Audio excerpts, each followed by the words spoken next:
This is the Men Behind the Mitts podcast.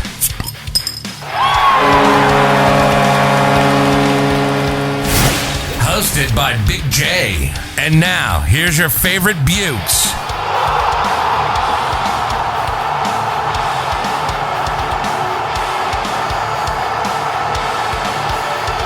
Welcome to episode 30 from Men Behind the Mitts. This episode is to be named because we were just currently arguing. We're arguing over who number 30 is going to be for. But we've got with us special guest Rick Rowley, stand-up comedian up in the six from Toronto, Canada. Welcome, brother.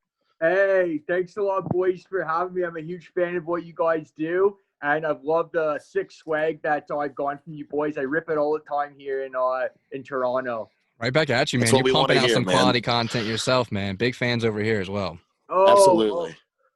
Thanks a lot, boys. It's honestly so cool being able to talk with as many like hockey fans. Before all this stuff, I didn't know there was a lot of hockey fans in the States, and now like I found out like just how big it is for you guys, and I was pretty stoked. It's growing. It's definitely growing. It's since I first got into the scene and started skating at like 4, like it's definitely much bigger down here. Oh, I boy. The NHL is still not even considered like a top 5 sport, like in the States. And I'm like, how? Yeah. Like, have you guys ever watched a game? You understand what's happening? Like, it's madness. It's so beautiful. Oh, yeah. Like, there's so much to it, man. And then it's so football, basketball, soccer here. You know, like those are the 3 go-tos. It's not even right. Yeah, hockey's often overlooked and stuff, and dominated by Canadians, man. But you know what? Yeah. Like, you guys got some wagon. We haven't won a cup in like 30 years, boys. So yeah, tough drought, huh? Tough drought. You got our cup, boys. Relying on an American stud to hopefully bring it home for Toronto, huh? Matthews, that kid can skate. I'm hoping, boys. Hopefully he's not hanging out with Bieber too much, eh? Getting those nice photos. I gotta tell you, on the beach and shit. Bieber looks like Matthews' little brother, doesn't he? Like, I didn't realize. So Bieber's next such to those a small fucking person. Legs too. Oh dude. yeah, Quadzilla. Holy shit, that's a fucking foot-long sub at fucking Wawa. Dude, first off, he looks like he fucking eats Bieber for breakfast. But honestly, like, I mean, if I'm talking about a guy for the Leafs that gets the respect, and I don't want to just jump on the Quadzilla train here, but anytime Buddy's on pace for a 50-goal guy, like I'm on board with that. To be honest, I like him more than Marner. So. Oh, really? I like that. Yeah, that's a tough toss-up too. I love Marner, man. But Silk, you're a big Matthews fan. You're a big Matthews. How do you turn down the kid, man? It's amazing what him and they both do on the ice. So I mean, and man, totally. I mean, they get it done, but it's just I've heard like some other podcasts, just people talk about it. At the end of the day, man, I mean, we we lots of time to talk about this, but we need boys to push each other. And I don't know, Toronto, it's like the guys are kind of like, oh, look at me, and we're fucked right now, man. Like, we got to figure it out. So, well, look, you're bringing in Big Joe Thornton. Maybe Jumbo Joe will. Maybe he can probably get the locker room to I think if anyone's gonna do it, Jumbo Joe could definitely fucking do it. The goal is to get those young kids to stop playing so much Call of Duty. So maybe Jumbo Joe gets it done. But you never know, boys. You never know. Yeah, the Call of Duty and the Fortnite really did some numbers on some NHLers, didn't it? Yeah, Winnipeg superstar's been on a fucking downward spiral ever since he started coming out about how much he plays. Boys, it gets you every time. It's so easy. It's so easily to do nothing. Like I get it. I get pulled in the Call of Duty vortex. Before you blink, you look over, it's 3 hours, and you wonder where your dog's been the whole time. It'll happen out of nowhere.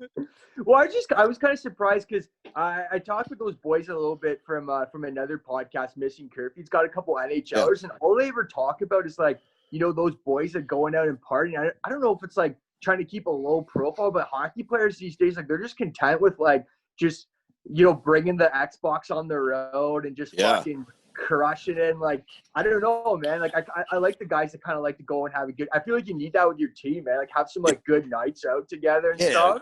a couple Teddy Brewskis, a couple shots after the game, talking some shit. But I think that's a generational thing, man. These younger guys, they don't care for the socialization. They just care for, it's Instagram and Xbox, like you said, dude. Like, as long as they get their vibe up and they get their following, and then, they're obviously beasts on the ice. And we're not taking anything away from that. But it's just like like the guys, like you said, you get it 4 or 5 guys, go get dinner, some drinks. It's a little, you get that camaraderie, Yeah, I should check. Those boys muck way more barn than I've ever mucked in my life, boys. Right. Yeah. Rick, so let's jump into the stand-up side of your game here. So, like you were telling us earlier that you originally moved to Toronto to get your stand-up comedy to get that going. So what was that like for you, like the transition there? Yeah, it was good, man. I mean, like, obviously growing up, I was always a huge sports fan. It was kind of like my number one choice. Like, I wanted to be a sports reporter, but I was just like my marks, I just fucked around too much. So I did my school, got like my university, and I was like, you know what, man, like, while I'm still young, I'm just gonna move to Toronto and pursue comedy. That was about 4 years ago. And it was good, man. Like, I made a name for myself. I started touring with a comedy chain in Canada called Yuck Yucks. I don't know if you ever heard of them. Okay. It's like, like in Canada, it's pretty big here. Did a little bit of like the Western tour. They loved me out there, and I was kind of like making a name for myself. But obviously, with like number one, COVID's like a fucking it's done a number on like comedians and artists in general, right? So, really where I started finding the most amount of success was just kind of creating content. Like, I was at my comedy shows, I would always like be like doing like hockey stats on my phone, like fantasy shit, talking hockey. And then my boys just told me, like, they're, like older than me, like comedians stuff. They said, dude, you should just like start doing like content and shit like that. So I started doing that. And I would say right now, like, I've gotten more exposure in probably like a couple months doing that than I did 7-8 years doing comedy. It's just kind of like how the internet goes, right? Like, you just videos get shared like fucking wildfire, just spreading. And all it takes is one. It's making overnight celebrities. It's making overnight celebrities. That guy who just did that video fucking skateboarding with the fucking bevy, the Spanish guy. Oh yeah, he's all over. And he got he's got a house now, like a car again. Like, dude, the people love a good story, man. That's the thing, is if you can just get the attention and just have that positive spin, man, people really buy in nowadays. Like, if it's like like you pull a little heartstring, people definitely think a little differently. No, it was nuts, man. It was literally like, it was crazy. Like, my second video I ever made as a hockey video got posted on like Barstool Sports and then Spitting Chicklets, and then it was just like, and then I got like off to like this like really good momentum. And then after a while, it's like I kind of stopped getting shared on the sites, but I was like, you know what, man, like, I'm just gonna try to build like sort of my own thing, you know what I mean? Absolutely. So it's kind of nice. Like, I've been able to like, had the opportunity of meeting like lots of great guys like you guys just from creating all the content. But I do miss the stand-up part, and I think those two go hand in hand, right? Because if I can make a career out of making content online, then I can get like, sell out shows and get people to come out and specifically see me. So don't get me wrong, like, I love stand-up. I'm not like ragging on it at all, but it's just like, it's not like, you don't really get discovered being a stand-up comedian anymore. It's just not. You got to put in a lot of time, and a lot of those guys road dog it out like real hard, and I'm a real big fan of stand-up, man. I'm a real big fan of comedy, and I follow a lot of comedians here. UACE best. Hello. Hello. Sorry. So I follow a lot of them, and that's pretty much what they've all done. That was German as fuck. We should maybe edit that. But like, and that's what they did. So many of them were already doing podcasts, but now like they've really stepped up. Like, they do live podcasts now. Like, you buy $10 for a live stream, and it's unedited, any content they want. And I'm a real big fan of that, because that's why we started this podcast too, man. This is the best way to get it out there.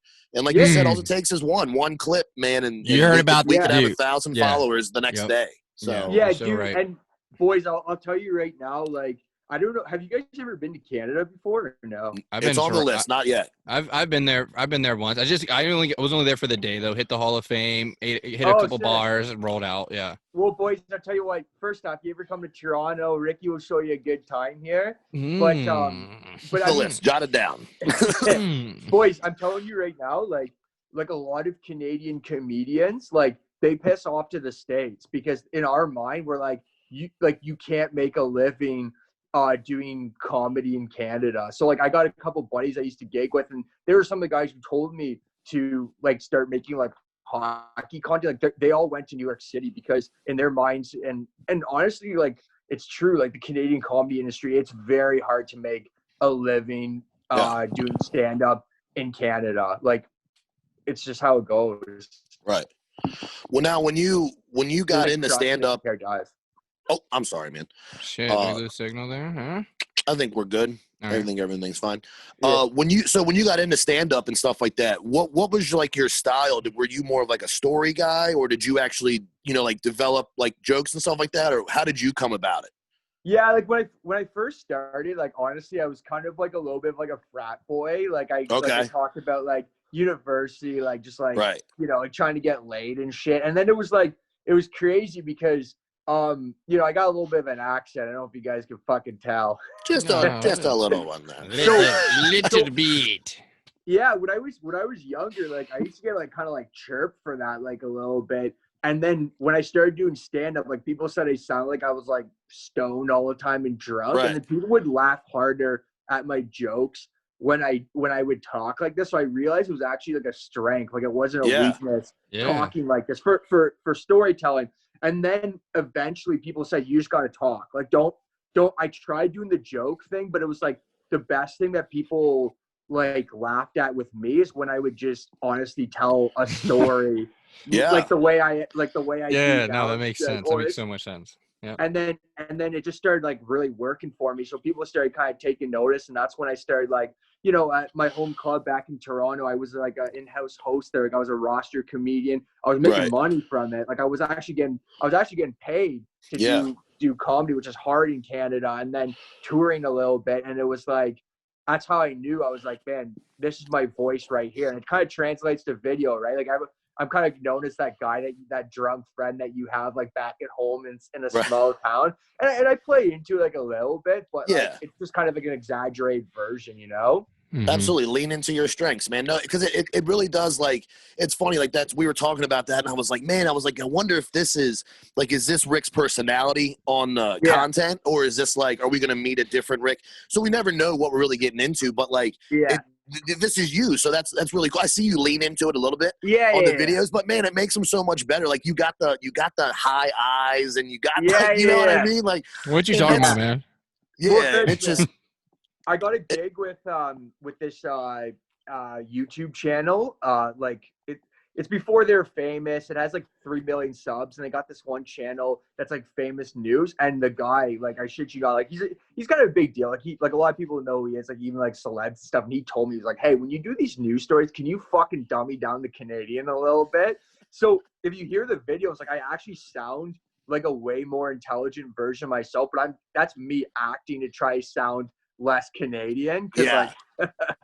So but yeah, no, I definitely like lean into it, but it's just kind of like all fun. Like I have a really good time doing these videos, and then you kind of stick with what works. I get chirped though, like I'm not gonna lie, boys. Like I get like fucking DMs. I bet you're putting your fucking ass out there right there, man. Oh yeah, man. Like, and they're coming more now because a bunch of videos been popping off, and then people are just like literally DMing me being like, yo, get a new fucking job. But I'm like, I don't even get paid for this. This isn't a job. Yeah, no shit, right? Well, look, man, my rule of thumb is if they're hating, you're doing something right. You know what I mean? So if you got the haters, look, here's the thing is a lot of people, they're going to chirp you on that because they can't speak out. Like they can't make the video. Like this shit, a lot of people think this shit's really easy.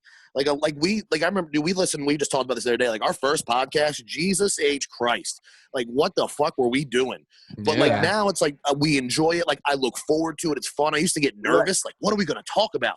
No, now I got shit burning. I can't wait to talk about, So That's how it starts, though, man. Someone's always got to say something, and well, go ahead. A question came up. Now I'm thinking about it. Since you've been in both worlds, having to go out and book gigs essentially and pump out content online. There's more people pumping out content. Which one do you think is harder? I honestly, I would say stand up is probably one of the hardest things to ever do. The content game, because of I don't know. That's actually a really good question. I would say stand up just because it's like a live performance. So it's like any kind of fuck up that you do. And boys, trust me, I've bombed before, man. I've had gigs. I used to I would act basically you ever see that old YouTube video of that baseball player when he was in the dugout and he grabbed the baseball bat on that fucking water cooler and he just going fuck. Dude, that's how I used to handle bombs. I'd fucking shit and stuff like that, fucking bust my toe. And I was just you know what? After a while, I was like, man, you have to kind of just enjoy it, but definitely shows at the beginning, when they bomb, at the beginning, it takes you a day or two to get over it. Yeah. Whereas a video, it's even now, if I post a video in a day and one isn't doing that, I'm I'll just I'll post another one that's I know it's going to do better. So I'd say the recovery is a lot easier for online content, but also too with online, you have a lot more people that could say shit. So online now I have people actually DMing me, telling me how much they hate me, as opposed to stand up. People could just walk out and leave the show and you're all right, well, fuck you. I've only done one open mic, as far as comedy. Cool. That's something I've always been, it's been a passion of mine. I just enjoy making people laugh, at whatever extent. But when I was younger, it used to just be at the extent of myself. And then I love to share stories. So the bombing feeling, and I said, I listen to a lot of comedians, man, they talk about bombing and it's you think I'm going to end, my whole career's over. They go so deep, and I don't even think my anxiety would even allow me to do that, because I get hard on myself when I'm oh, what did I say? Was that weird? And literally you're putting yourself out there in the most vulnerable place where you're already trying to be funny and make them laugh with you, and now they're just not even fucking responding. But when you kill, though, how good does it feel when you fucking kill? Oh my God, man! It's fucking buddy. You go from 6 to 12. You're I can fucking I could fuck all night. It's a great feeling, man. But that's the thing is you kind of have to accept everything the way it is. I now try to stay focused, and it's I don't know. I'm not gonna sit here and say that I don't appreciate the kills as much when I kill a show, but it's almost kind of you have to take both with a grain of salt, because you don't let something get too much to your head, because then it's you kind of get off track, and then so appreciate it the moment, enjoy it, but then it's all right, on to the next thing. And I think honestly, consistency is one of the things that are going to get you in this game. It's the people who are no matter what, even when the shows aren't going well, or the podcast and everything doesn't feel right, it's I truck through this. And it really is I've heard a lot of comedians tell me this, that it's it's not a race, it's a marathon. And that's what they say about comedy, about this whole business and all. If you would have asked me when I was 19 years old, when I said I wanted to be a comedian since I was 18, 19, I would have already been famous by now, for sure. But but all the experiences I've had, I'm you know what, they're still pretty cool. I did comedy at a swingers club once, boys. Oh, here we go. Yeah. How'd that go? Honestly, Ben, probably one of the most interesting shows you'll ever do. So I live right by the old Maple Leaf Gardens. Nice. Okay. Yeah. So right around there, across the street from Maple Leaf Gardens, there's this swingers club for just, and for anyone who doesn't know what swingers are, it's basically when couples just show up, they throw the keys into a bowl and see who goes home with who. Man, that's so fucking wild, man. That's so wild. So it was a swingers show. I got paid to do this, stand-up comedy, and the night was clothing optional. So it's yeah, I swear to God, man. So I was I'm not gonna go straight twigs and berries, but I had boxers on and then basically nothing else on. And then it's funny because you know how in like when you're doing public speaking, they always tell you, they're like, yeah, you know, like, you get nervous, just picture the audience naked, and you're just like, yeah, I don't need to do that here, right? Or like, really naked right now, and it's not what I was picturing. Yeah, so it's just like twigs and berries and mitts, and I just saw everything, right? And I shit you not, in the middle of one of my jokes, like I was like doing a joke, and then a guy and a girl started like hooking up in the middle of my set. I was gonna ask you that. I was like, dude, there's had to be some blowies going on or something, yeah, right? So it just started off as like aggressive, like making out, but then they started like, you know, like clutching and grabbing. I'm throwing like hockey terms here, right? And then they start like just full out having sex, and then I'm just like, in my mind, like they're smashing. I'm just like, it's crazy because as a comedian, your like number one goal is to make people laugh. Right. But if you're making people like literally like smash in the middle of your set, you must be doing something fucking right, man. Yeah, but like this guy's really getting me going, babe. He's really hitting me. Oh yeah. So that was like, honestly, like I had done that, and like this place is just crazy. Like it's got like, you know, like hot tub, like a pool, a dungeon. It's got like, and I don't know what it is, but swingers really love chips and dip. Like they just have so much. Ooh, they got the guac, honey. They brought the new guac out. Yeah. I love Joni. She always brings the best. Yeah. Oh my God. Boys, I'm telling you now, though, 2020. I mean, you could be sure shit that place probably isn't open now, right? Like it's not the most sanitary place. I don't know if you're COVID, in there. I feel like if you're in there, you're not wearing a mask. Like, if you're okay to walk into that building, everything's fine. Dude, could you imagine standing on a stage and just telling a joke as you're watching some chick get her asshole licked? Just like, just trying to, holy shit. Props to you for going through that, bro. Props. I couldn't focus. There's no way I'd just been like, well, here, let's just take a moment and appreciate life. I would have been hard. I would have been hard as a fucking rock, just standing there, just like a little kid. I tried going through, and originally I just tried going through the joke, and then after a while, I'm just like, we gotta address this. Like, you know what I mean? Like, let's just like, and I just paused. I just stopped. So it was like kind of like just like, yeah, a bit of a break in between like that joke, but it was just like, you can't. Like, there's only so much you can do before you have to, like, you know, I was, like, heckled by, like, basically two people, like, smashing. So I'm not going to, like, not address it. You know what I mean?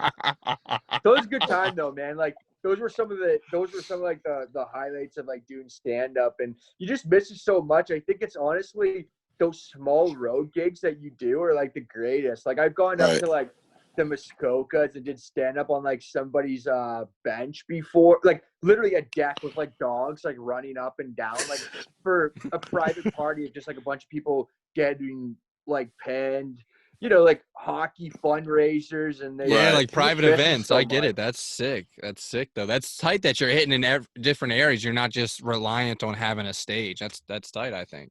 Man, that's honestly though, that's how comedians do it. That's like the one thing I tell anybody, like especially if you're getting like right into it, like hit as many mics as possible, hit as many shows, like get the feel for it, just get like comfortable on stage and make sure like you enjoy what you're doing.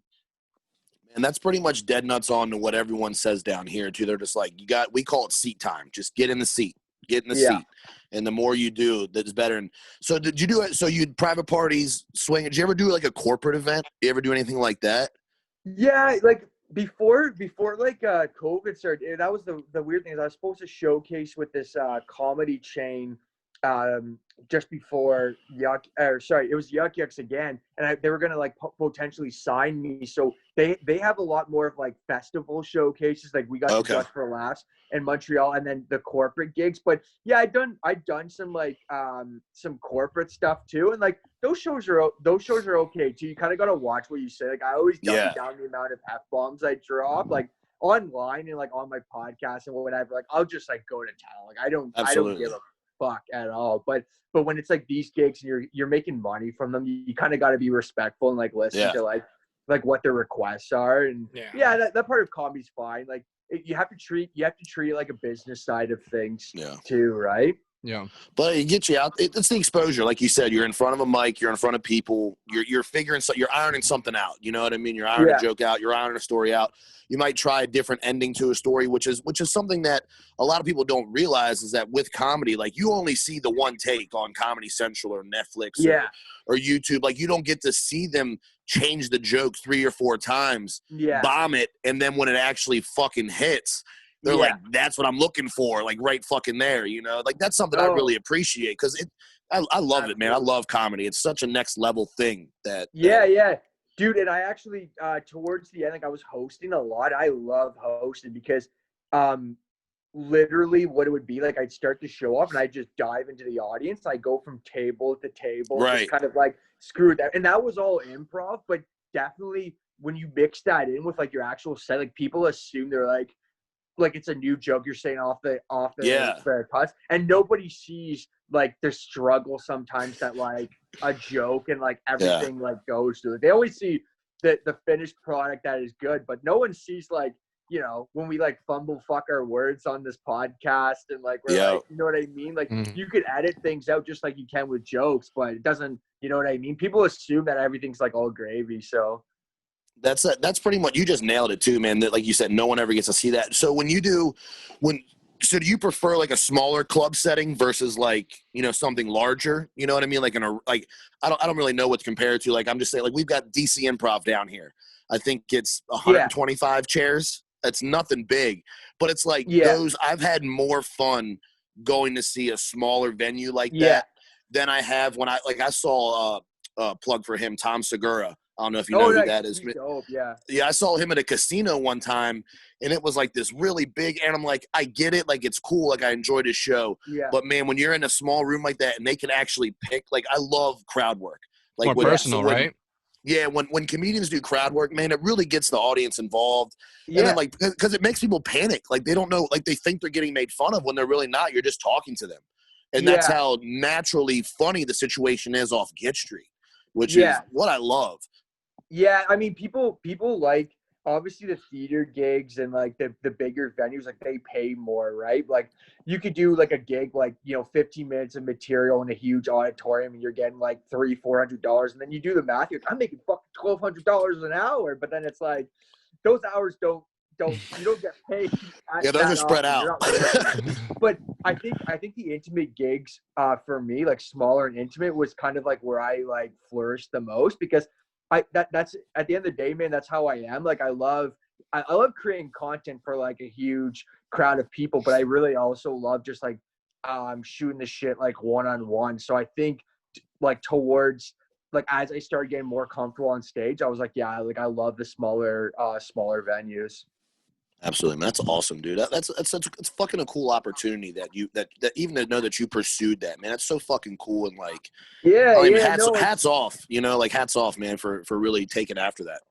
Oh, thanks, man. Like I said, like, I mean, like I kind of like, I guess that's sort of my goal right now, is that I know a lot of, you know a lot of like content creators, but it's sort of like I'm trying to mesh sort of like the whole aspect of comedy and hockey, because those are literally like my two favorite things. So I don't even know what I enjoy more, like watching like I got a job at Scotiabank Arena just so I could I was a beer hawker in the stands, right? So I'd go up and down like, hey, and I literally did that just so I could watch Leafs games. And I was like, yeah. So with you being so like, you know, being a comedian and stuff, did you ever have times when you were chucking beers that you got to like chirp?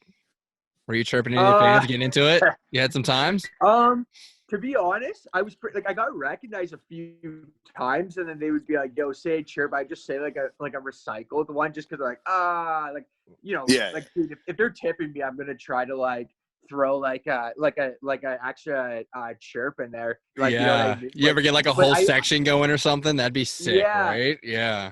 But it was actually a cool gig, man, because like I actually like ended up like serving some like NHL players that would actually like show up to games. Like previous, like I used to hate Daniel Alfredsson. If you guys remember Alfie. Oh yeah, of course. How do you not? Yeah, well, I know, boys, but you guys, you know, Washington, Buffalo. I'm assuming you guys are Sabres and Caps fans. No, Caps fans. I just got to Buffalo. Yeah. I just got here. He just moved to Buffalo. Caps for life. I'm claiming that cup. I've waited for it long enough. That's me. Yeah, Caps. Yeah, Caps for life. But I tell you what, man, we like every team. Like, that's the thing I got the about package. me is I watch every game. I got the package. Yeah, I watch every game. Your fans of the sport. Oh, it's the best thing in the world, man. How can you? That's the mean. It's such a diverse group of people. You know, and you bring them all into this cage, like this fenced-in ice rink, and all right, have at it, boys. Like, it's literally the best mix, you know? Yeah. So I actually, because I also did the Raptors games too, and the Raps it's when they won their championship. So, like, everybody was going to the games. Like, I started seeing, like, I saw, like, Max Dome, Dubas, and, like, so Daniel Alfredsson showed up to a couple of his games, and it was crazy because he brought his son. And I remember at the time, like, he wanted a couple Heinekens. I was like, man, I remember Elfie had a son, but I was like, I always thought he was like a super young guy. And I was like, I'm not going to say no to him because he was like a super like nice guy. It's not the Battle of Ontario anymore. And he was like, he was tipping me well. So I started serving his son. So I looked up his son in Elite Prospects because I had no idea how old he was. I was like, sure enough, the kid was only fucking 16 years old. I'm just serving him. And I'm like, what do you do? Like, you tell Elfie, like, you tell that guy no? Yeah, you snitch on his son.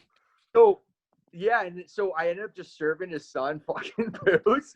And I was like, but he was taking care of me. And I was like, I don't know. Like, and then him and his son, like, it was crazy. They were just like hawking, like, just chews, like, right in the middle of the game. So I was like, man, those guys were like beauties. And like, I've seen like Brandon Prost, like, I was serving him before, Mika Kiprusoff, and like, Kipper was like such a beauty. Like, love getting pinned, love the sauce. I was like, man, these guys are just like super dope. That's legit, man. I love being around the arena, like just the atmosphere of like doing like the like Leafs games and everything. I mean, I worked the E-Bug game when David Aries came in that. Nice. That's what a legendary game, man.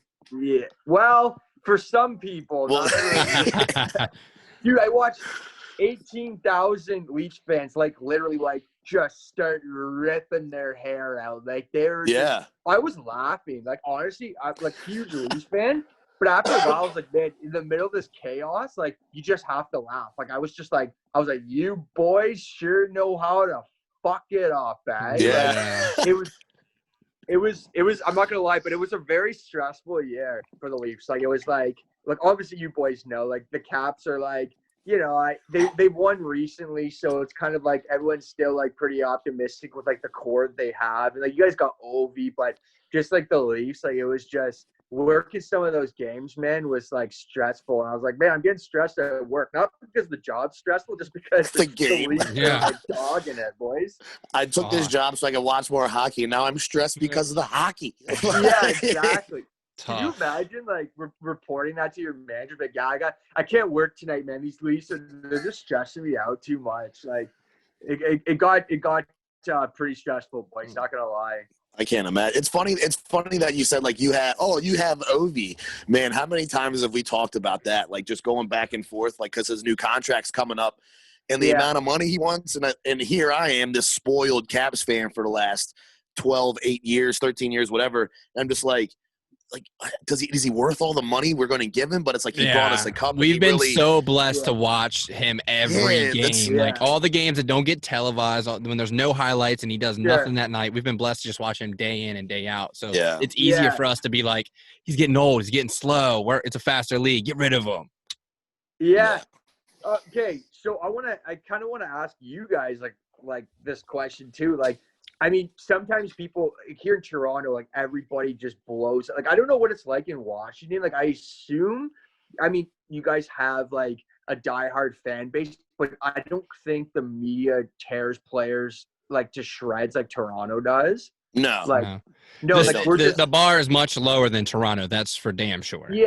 Yeah, like, I actually think Montreal is probably the most ruthless because they'll literally boo you the same game you score a goal if you, like, take a couple bad penalties. But here's what a lot of people in Toronto are saying. They'll often compare the Leafs to the Capitals because of the fact that they'll say, I know, boys, and they'll say things like, you know, the Capitals, they had to experience, like, the amount of, like, you know, heartbreak, right? Because there was a couple seasons where they won, like, President's trophies and they couldn't get through that hump, right? Like, they couldn't get through Pittsburgh or just call the hump Pittsburgh. Go on ahead. Yeah. It was terrible. So I guess I'm kind of a little curious because I don't know if I see it that way, but oftentimes people will compare the Leafs to the Caps, and I think it's just a thing that Leafs fans say to make them feel better about the fact that we're not going to end this drought anytime No, soon. I could see it because when the Caps play Toronto, there's a little bit of a rivalry there, and I get the vibe of it's like they're the young bucks coming in, like, hey, we're following the same suit you did. We got our superstars. We're building around it. We've taken our L's on the chin. We're moving forward now. So I can see the comparison being there for sure. But are you guys going to be able to turn around with the roster right now? I don't think the Cup's coming. I don't know. I think you guys got a few seasons.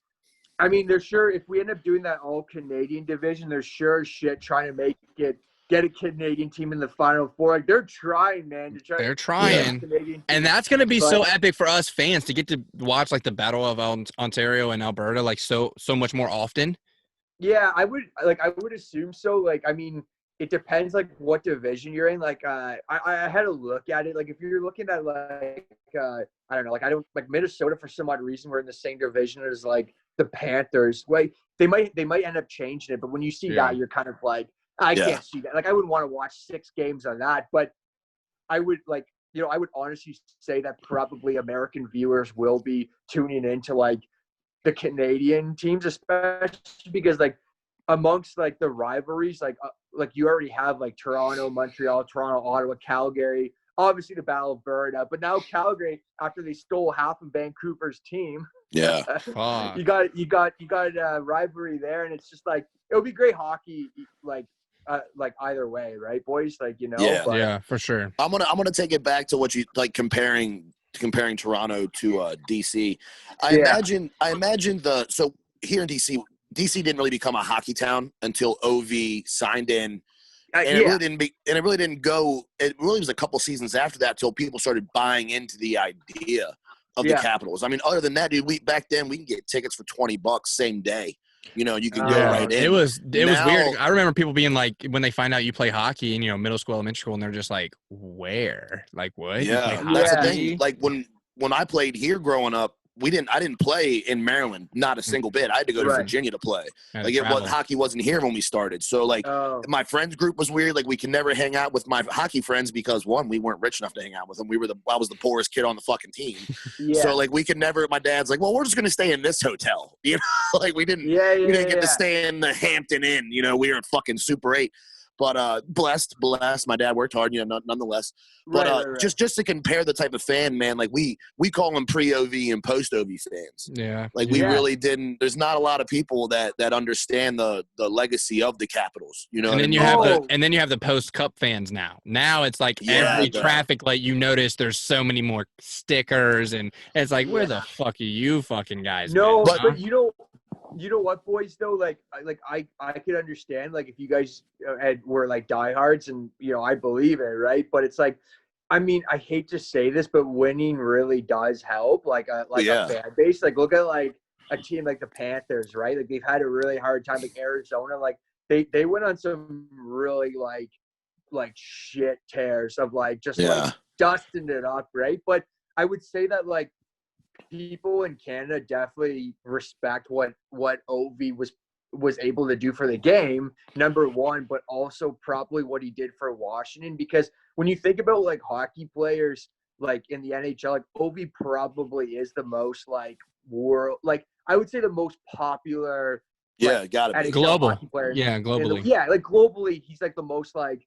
I mean, like everyone, like obviously people say there's McGeeges and Crosby, but OV, I would say, is kind of like the number one guy that like even in other sports, like people like know him, and he's just kind of like such a special player. Like the amount of like being able to lead the Capitals could potentially break Gretzky's record, right? Yeah. So it's just like I imagine he's probably played a huge impact in converting a lot of people into Capitals fans. He's huge. You got to think. Do you think we know how big he is here in the States and in Canada? Yeah. Okay, but he's bigger in Russia. Like, he's bigger in Russia. Like, what? Like, so he's definitely God. Yeah, he is. He is. Like, there's nowhere he can't go. Yeah, well, it's like, like first off, Russians, they're very prideful bunch. They if you're from Russia, it's like, and I've kind of joked around a little bit, but they definitely fucking love their Russians there. But honestly, like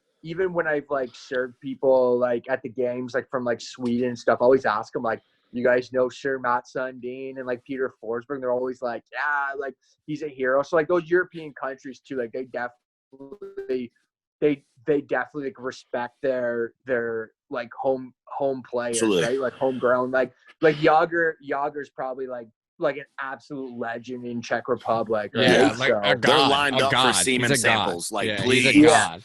Still trying to fucking play. Still fucking 48. slaying. We just went over that. 48 years old, and he just said he wants to play another fucking season. He's like, I'm here Thursday. He's like, I'll earn my spot. Like, he's like, I'll earn it. Whatever I got to do, I'll earn the spot. He can play somewhere. Probably. Yeah, he can play anywhere. Why wouldn't you? I mean, you could even just get him as like a glue guy, man. Like just the fact that when you have Jaromir Jagr who's almost 50 telling you what to do, like you're gonna listen, you know? Yeah. Like, but like Ovi, like the thing is, I know a lot of people would love to see him in Canada, but I have respect for him too. Like even Washington, right? Like, you know, like obviously it's a growing like fan base, but he said he doesn't want to play anywhere else. Like he wants to finish his career as a Capital. So he must like when he retires, he must get like the key to like the fucking White House or whatever. Yeah, absolutely, man. I think you see that more often with hockey players, though. I think you just see that more with hockey players too, though. They're more like they're loyal. They're more loyal. They're not about making these crazy trades like we see in other leagues to get powerhouse teams. Like, hey, these guys drafted me. They brought me in. This is where I'm staying. I'm going to try to win 1 year, you know? Yeah, you don't exactly get to make LeBron James moves and just decide to go join build a team. Studs, and then when you get there, you know, like you need to trade for him or I'm leaving. Yeah. Yeah, hockey's not like that. No, you know what though? I like that part about sports. Like even you see I think a lot like with the NFL too, like especially with like you know, like I was looking at like some like the starting quarterbacks, right? Like I know like obviously Brady, that was like a huge one, but like a lot of these guys like will spend like, you know, like 13 to 15 seasons or whatever, like their whole careers with these teams, and hockey does that too. And I think I kind of like that because I think back in the day when I was like trying to get into the NBA, like it was like I'm a fan now, like I would say too, because the Raptors won, right? Like they you know, bandwagon jumping there a little bit too, but I think it's like, you know, basketball, there's so much movement and sometimes it's like, it's very hard. Like, you know what I mean? To like stay like I'm not shitting on basketball. Those guys up and down that fucking thing. And they're ginormous, 7 feet tall and shit. Yeah. Their knees and ankles have got to be That's an intense hurting. game. That's an intense game. It's not easy. Yeah. Don't let me discount that. Sorry. No, absolutely. It's great, but I do definitely respect the loyalty of hockey players. You know, wanting to, you know, stay with organizations that treat them well, and they're humble people. Like I really truly believe that. They are, man. Well, they know what it takes. I mean, it just takes so much work to get there, you know. And yes, you're blessed with the talent, the natural ability, but in order to be there, like these guys have to work. And hockey's a family sport. Like if your whole family's not on board, you're not gonna make it. You know what I mean? You've really got to have mom and dad bought in from day fucking one. And literally bought in because it's fucking so expensive. Dude, that's the thing. It's all politics too, man. You know, and it's all politics and money and stuff. But no, that's something that Ovi has done, man. And he's really opened people's eyes to the sport, though, all across, like you said, more nationally here. Because I feel like everyone knows when Ovi's in his office, watch the fuck out. You know, like the shot's coming.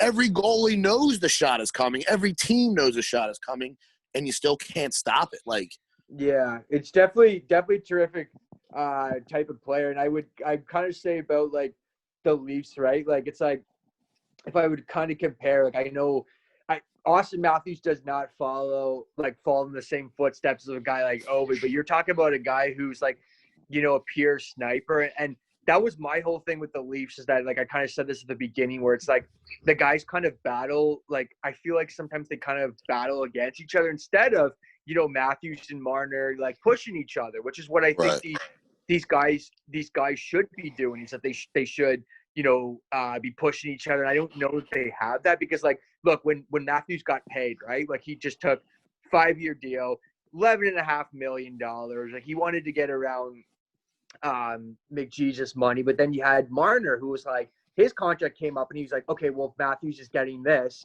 then I deserve to get this. And it's like, you know, I don't know that stuff is very like healthy in a locker room sometimes. I think it kind of translates a little bit where it's like these guys are kind of like in these, and apparently they're buddies, but I don't know that they're, super tight. Whereas, Ovi was like in Washington, he was the number one guy, and like all those other guys were kind of like, supporting cast, right? Like and they played their roles well. Nicky Backstrom, you got to have a duo. So that's what I'm sitting here thinking. If you can have a Marner-Matthews duo, like an Ovi-Backstrom duo, like, you guys would definitely be a cup runner, and just like that overnight. You have the fucking talent. It is selfishness. It feels like, who wants to be the guy like, oh, I'm carrying the team. No, I'm going to carry the team, instead of like, let's work together and move the team forward. Yeah, I definitely – Yep. Absolutely. And you hear it already with like, you hear rumblings with like, for instance, like the Colorado Avalanche, like Nathan McKinnon, who, in my opinion,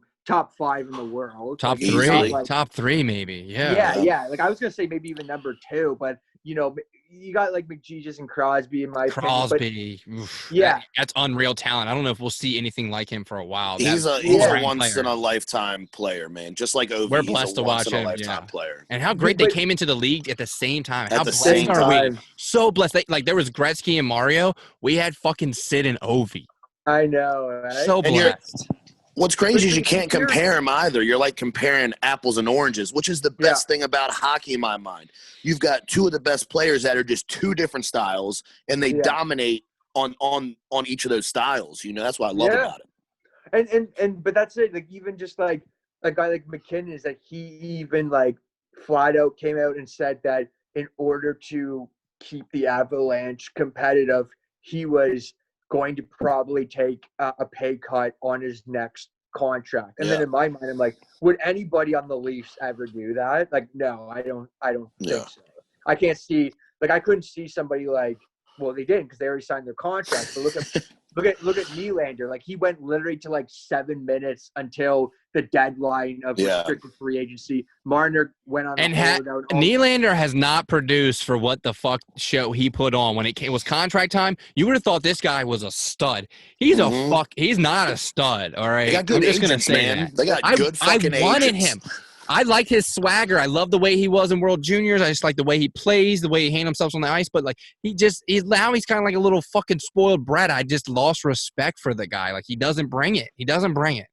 That was aggressive. Sorry, man. I had high hopes for him. I was like Nylander. I was a Nylander fan. I was like, the next Kane, bro. Like Matthews is sick, but the next Kane, Nylander. This guy. Boys, now you know how like you feel being a Leafs fan, because this is exactly. It's like we get these guys and it's I don't know if it's like, I think it's kind of like the whole popularity thing. Like I think when you're in a city where like people like absolutely worship you, it's very easy to get like kind of like that sensationalism going, and it's like, oh, I'm like the king of the world, so I'll take this big contract, and then it's like none of these guys like sit here and say, well, wait a second, like how about if we try fucking and you know what, I mean I shouldn't share it because I've never been a restricted free agent. I've never like fucking ripped corn or anything, so I could be just as guilty if I was put in that position. But I let's just say I have respect for those guys like McKinnon, who say that they'll take pay cuts, or even Backstrom's like newest deal, like it looked like all right, like John Carlson. It was actually fat, man. Backstrom's new deal was huge. Yeah, but like even Carlson, like he signed for $8 million, and then he ended up leading the Capitals in points last year. So it's like, to me, he got robbed of the Norris. By the way, I'm just gonna fucking put that out there, Johnny Norris. Okay, he got robbed. But that's like, to me, that's a good $8 million defenseman right there. A guy who like, but then you get these. I don't know. I mean, it's just my opinion. Johnny Carlson's a better defenseman than anyone on Toronto. If we're talking money and players in the league, Johnny Carlson's top 10 in the NHL. So I don't think Toronto, all the money they spend on their defenders, they don't have a Johnny Carlson. No, well, it's because they got half their salary tied up to their forwards. Oof, so. That highlight of McDavid versus you guys, legendary. Oh, and Riley. Yeah. I worked that game too, boys. It fucking sucks. You were there live. You were there live for that game? Oh, yeah. Did you see it? Were you paying attention, or were you serving a beer? Like, do you remember every little? I think I remember like actually seeing that like happened, and then everyone just was. It was a combination of like people trying to gasp and just drop a huge F-bomb and then go like, Oh, like as in like how sick that was. Like, Yeah. That was legendary. Like you guys got to see McDavid at his fucking finest. Like he hit a peak moment, right? Like let me pull a McJesus moment. Here it goes. How Wow, special that is was that such guy, a play. man? He made him look like an amateur. Like who's that? Who's that guy? Who's that? Oh, that's 44. Whoa. Yeah, no, it's I'm telling you, boys, we had some of the worst news stories that happened against us last year, and it was fucking up and down. Like it was just like a polarizing season because like we would do like amazing things. Like after Babdick got injured, we'd win like 9 games in a row, Right. and then we would lose to a Zamboni driver. So it was just like it's like. Boys, you didn't want to join the ride. Honestly, it was not even worth it, man. Way too stressful. So let's change gears here. I got a question. You skate, you play. You're Canadian. You got to play, right? I don't know actually because OGR surprised us. He played volleyball from Alberta. Played volleyball. Not all Canadians are born with skates on their feet. I didn't know that there was another way. Fucking clueless down here in the States. No, it's cool, boys. So I started hockey a little late. Just because, like, honestly, I have a twin brother. So it was like we both wanted to play hockey, and it was really expensive. So we couldn't really get us both in at the same time. But then eventually, my mom, like, made it work. And I was I started at, like, 12 years old. So my first year, like, right off the bat, I started playing rep hockey, like travel hockey for a team called the Toronto Bulldogs. Okay, yeah. Dirty. I like it.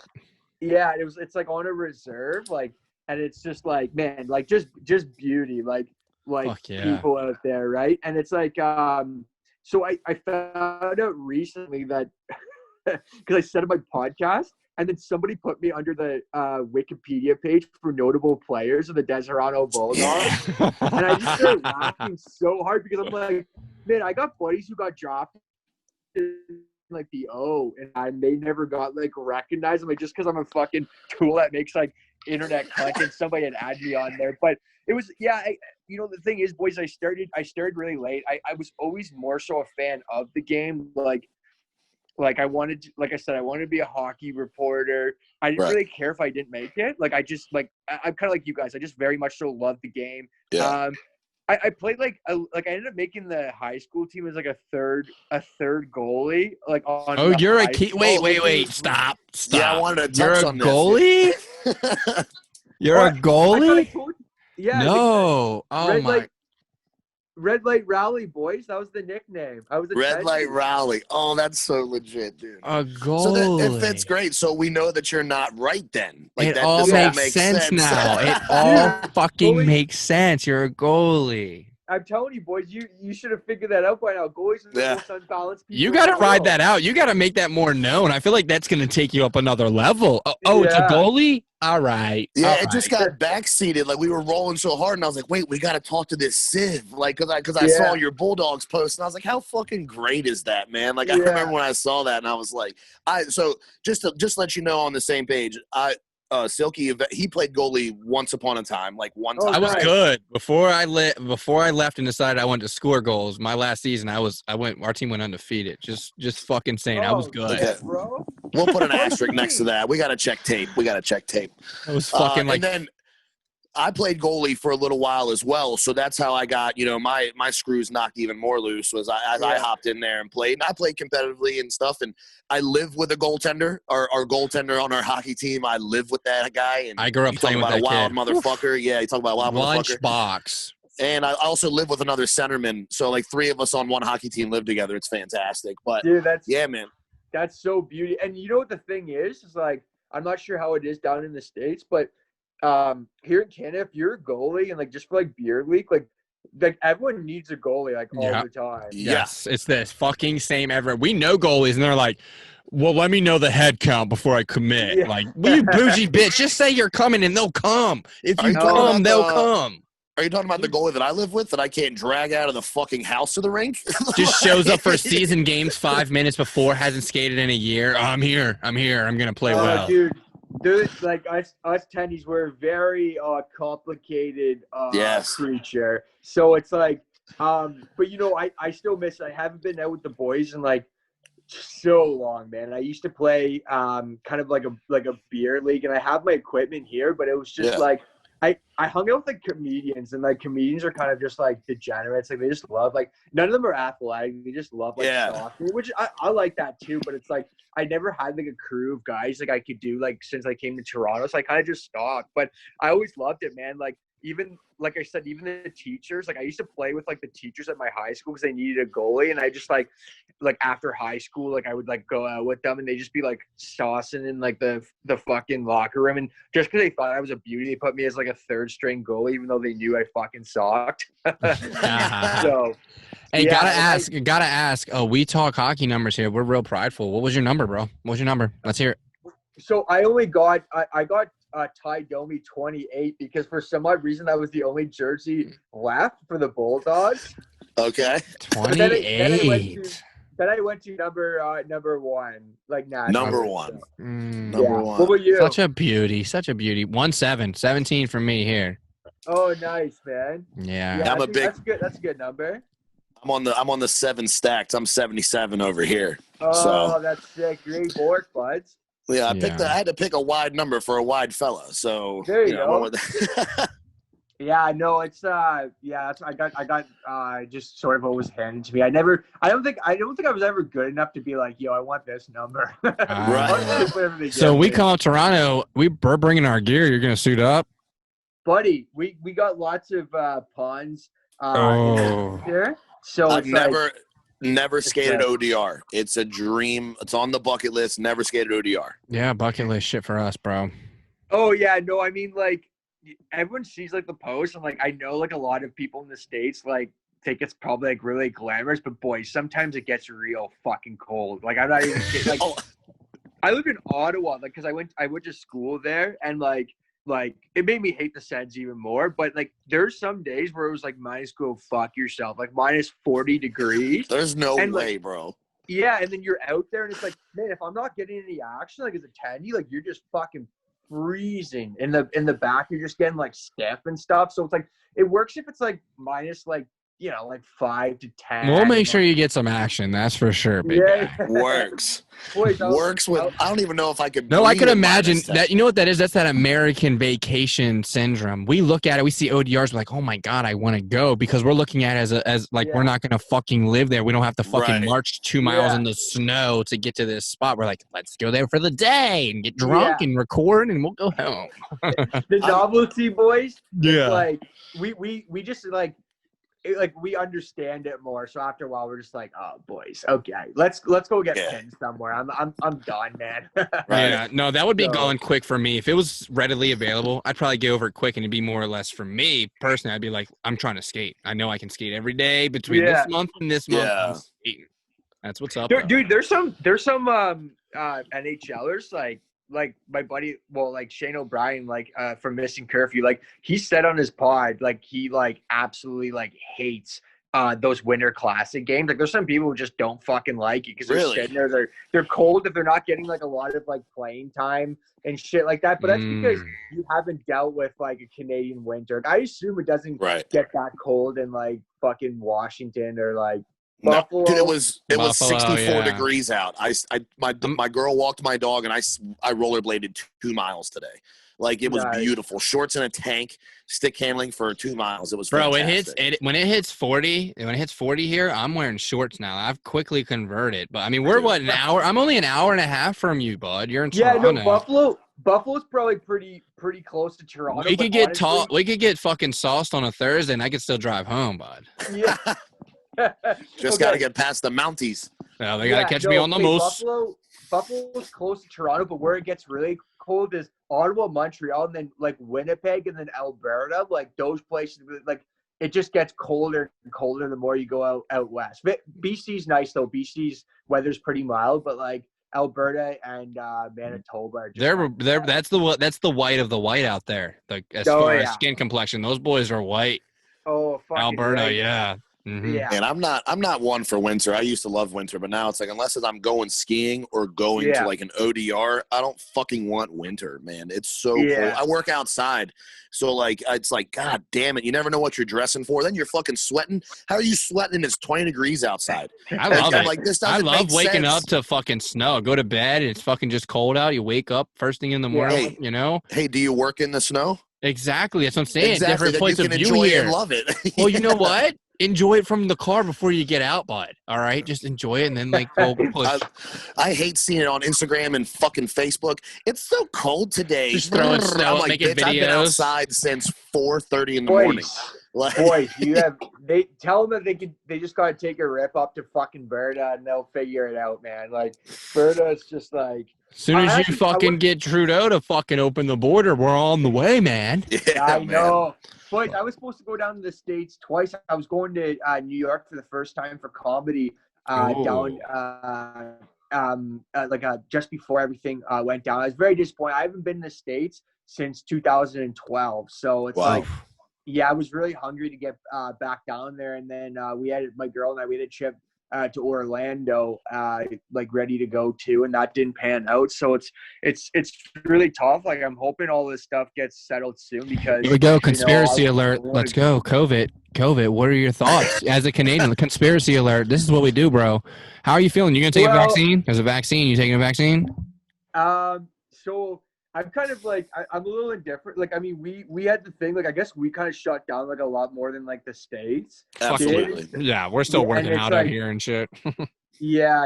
Like we, like everything was kind of like just not like a lot of traveling, not a lot of like anything going down. And it's just like, I don't think the vaccine would be like readily available for me anyways. I feel like it'd take me, like, I would get it like 2 years after like everybody else. It's probably not that like high priority. But yeah, the rest of us peasants, when there's a little left over.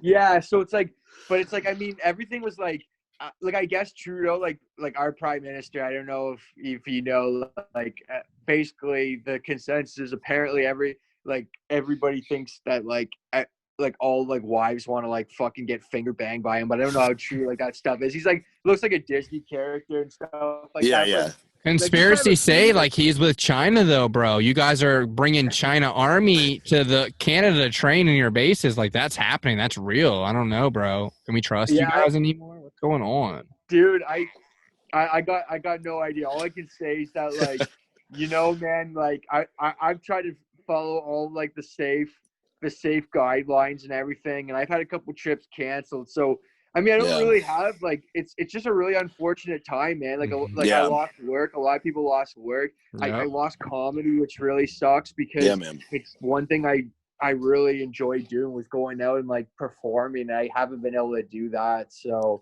I don't know, boys. It's I mean, you hanging all right though? You doing all right? Yeah, I just kind of I just immersed myself into like online stuff, and like I treated that as like sort of like my comedy outlet, which was pretty good. But I'm not gonna lie, man, like it's one of those things where it's like you're missing out on something, because it was always something that was a big part of my life, was doing like the live shows and stuff like that. Like, look, boys, it sucks. Like, there's no like we can't go to any festivals or like live shows, like whether it be music or comedy. We can't go watch like sport events. If you guys want to go watch your Washington national team, whatever you guys are called now for football, baseball. Like, you couldn't even football. Yeah, football's Washington football team. Oh, just the Washington football. Yeah, the Nationals. The Nationals take some pride. They won the World Series, bud. We can take pride. We're a title city now. Oh no. take pride in the Nationals. But I was gonna say, like, you can't even go watch Washington. Just the football team. Yeah. They're not worth watching no matter their name. Yeah. Fucking weird. Is that weird for you guys down there? Like, how do you say I'm going to watch the Washington game, or do you say So just to give you background on the Redskins, season tickets have been in my family since the 70s. Like they're generational season ticket holders. My grandfather, my father, they nothing but stories from RFK, Jack Kent Cooke Stadium. Like my family is like, my dad has dedicated rooms to the Redskins. Like how much stuff he has. I'm talking true diehard. And his name is fucking Redskin Larry, for Christ's sake. Like, this guy, like, yeah, like people would come up to me and be like, I know your fucking dad. I partied with your dad last Sunday. I'm like, of course you did. He's the fucking man. So, like, my dad's legendary status with the Skins, they turn their fucking tickets in. Like, they're done, bro. Like, they canceled the season tickets. First time, like I said, it's been almost 40 years they've been in the family. And my mom and my dad both are like, fuck it, we're out. Like, we're not giving Dan Snyder, who is the owner of the Washington football team, they're not giving him another fucking dime, which I agree. I fully believe in the Snyder curse. Like, we're never going to win another Super Bowl until that guy's gone. And by how much money he has, he's going to live for fucking ever. So, well, it's just like, I could see it being like a little bit of like, you know, complicated for like fans, because it's like, you know, you have like all this like merch and stuff, and then all of a sudden it's like, well, what do you like? Are we now supposed to buy like everything? Burn it? With, like, you know what I mean? So it's like that happened very sudden. Like, I don't mean to get too political. I was just a little curious as to like, I feel like the fans still probably call it like the Redskins, though they don't change the name. Every single person who considers himself a Skins fan still calls them the Skins or the Redskins or something. You know what I mean? Like, and what's crazy is I don't know if you know the history on the Washington Redskins, but a chief. This is bad. I'm gonna botch the fuck out of it. But it was the guy. It was the guy they made the logo about. Indian chief. Yeah, he helped design and pick their logo. He said it was okay. He said it was okay. He was like, I approve. It was. He said, you're honoring me. You're honoring my people. Yes, I understand the term Redskin can be classified as derogatory. It's not meant that. If anything, this is something I wanted to talk to you about, because we're going to jump onto Holtby's mask next. Yes, Holtby. This is a big problem I have with this, and teams all over. If anything, we're putting it in the front. We're putting it in the front line, in the limelight, in the site. It's on TV. I'm wearing a shirt that says Washington. Like, if anything, we're elevating the platform. Like, you know, it's none of this is meant derogatory. None of this is meant to upset anyone of any stature of life. Yeah. If anything, see this as a celebration of that part of life. Yeah. You know, like that's a big disagreement I have with that, because in my mind, if you take away the Redskins, now you got to take away the Atlanta Braves. Yeah. Now you got to take away Chicago Blackhawks. Cleveland Indians. You better Indians. go around to all the fucking leagues, and you better pull everything with a fucking Indian. The Blackhawks. The Blackhawks were catching some heat in Chicago. Yeah, I thought the way that they kind of dealt with it was like pretty good. Like, they just kind of came out with it saying like, hey, like, listen, like, this was like, you know, like a sign of like respect and stuff like that. I think kind of like, you know, without kind of like jumping too much into it, like you can't control like PC culture today, and it's like like, you know, I think at the end of the day, maybe a statement like that could have like helped, but it's, you know, at the end of the day, like, cancel culture is like there, right? So dude, through the roof. Unreal cancel culture. Let's bring it up right now. Did you see the news? Brandon Holtby moves to Vancouver. His mask gets fucking denied. Some white lady, some Karen, talking about no thanks. No, what happened? Yeah. So Holtby's got a new mask painted for the Canucks. You know, he got a new goalie lid painted. And it was actually a Swedish artist who airbrushed his helmet for him. And they used, what was the term? First Nation? Is that what they said? Yeah, First Nation. Let's just be real here. It was a fire mask. It was a fucking bad. It was badass. And so they had like, you know, the totem poles, like the faces they would carve in the totem poles. You know, he had one on the back and like one on the thing, and it had like wings coming out of it. All Vancouver colors, the blue and the green. They really killed it. Yeah. And they were just saying that it was cultural appropriation. You know, that we stole the likelihood, that they stole the likelihood again of that.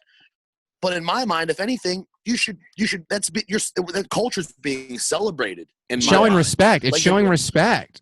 And from all people, Brendan Holtby, like, in DC, we've seen him. He marches with the gay community when every time, because, you know, DC, we have a lot of riots, we have a lot of, you know, protests, things like that. So he's very involved with the community. So when you say something like that about a player who's got a man bun and he walks and does all these, you know, protests and stuff, like, it's, come on, bro. Yeah. And for a white lady, wasn't even like a woman of culture. Like, I'm Native American, so like for them to say something to some white lady, like, who are you? That's what it always You're in no is, position. Man. You're in no position.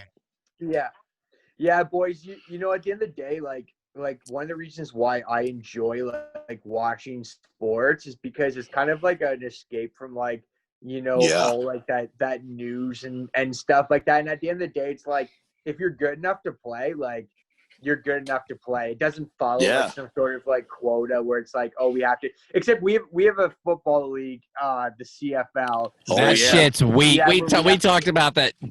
We talked about this with the Puck Hogs. You guys, you can't take that serious, right? That's not fucking football, right? That's not real shit. Dude, there's it's pretty popular for like 90-year-old guys and stuff like that. That's so funny.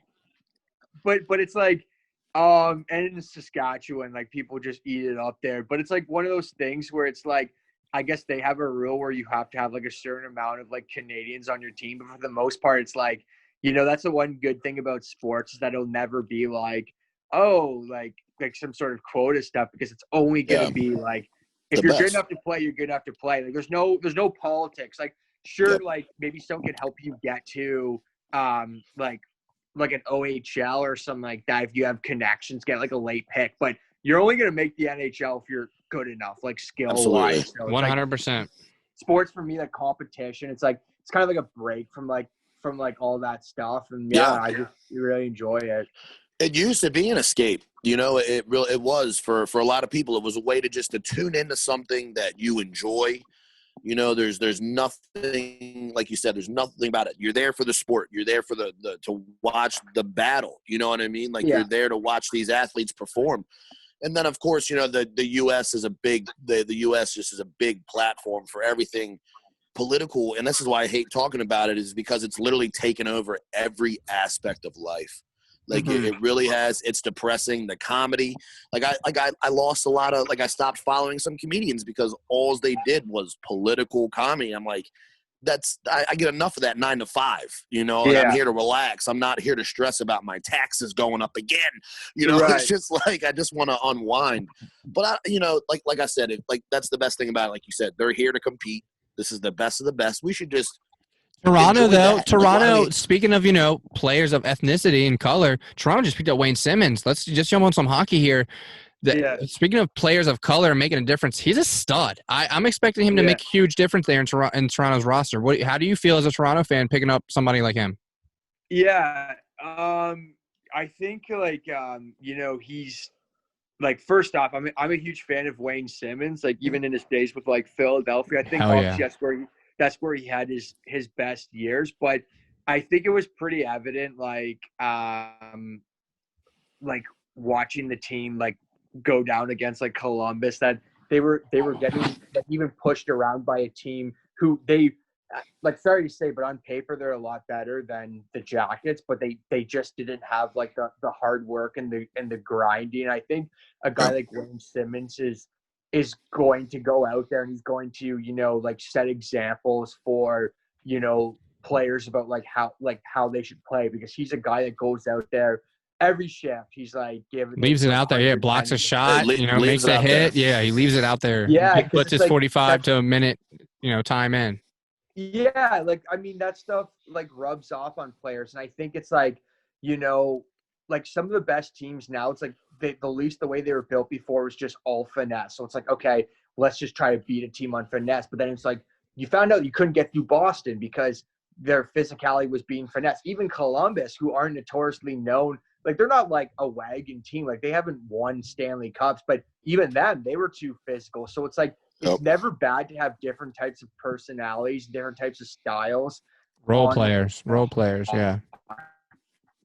Team. So, yeah, I think like Wayne Simmons, along with like Goj, I think brings a different element to the team that influence players to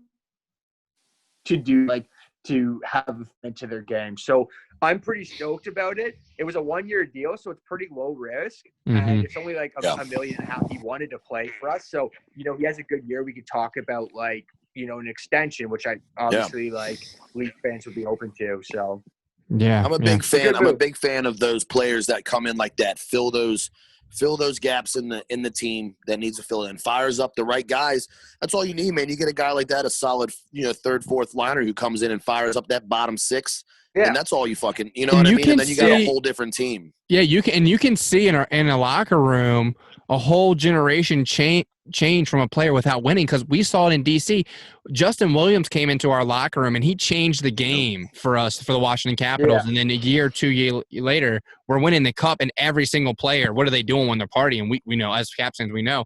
They were FaceTiming Justin Williams like, thank you, bro. Like, you brought this culture to our locker room of what a hockey player is, and we succeeded with it even without you. So, as a Leaf fan, having Jumbo Joe come in, having Wayne Simmons come in on a 1-year deal, even if you guys don't win that year with them, they can set examples that are going to last a fucking lifetime, especially for players like Marner and Matthews. Yeah. It's a big impact. Absolutely, boys. And I think it's like it is fairly evident that, some sort of change in the team was needed. And it's like, I'm hoping kind of like the Capitals, right, where it's like you need to go through these types of struggles to growing pains. Yeah, and I don't know. Like, I mean, I'm still a little skeptical about it, because I think that's kind of hard, like, comparing it to that. But that's what everyone is saying now in Toronto, just so you guys know, that they're comparing us a lot to the Capitals and saying that, we're going to pull through just like them. But, I'm really hoping, man, because I don't think mentally I can deal with another season the way that the Leafs was. It's going to be hard to believe, just in comparison, playing devil's advocate here, is with compared to the Caps, like, Ovi was our guy. We knew that. We established that, and we built the team around him. I think there's too much uncertainty. You got JT, you got Marner, you got Matthews. There's just too much uncertainty on, like, who's the guy with the reins, Yeah.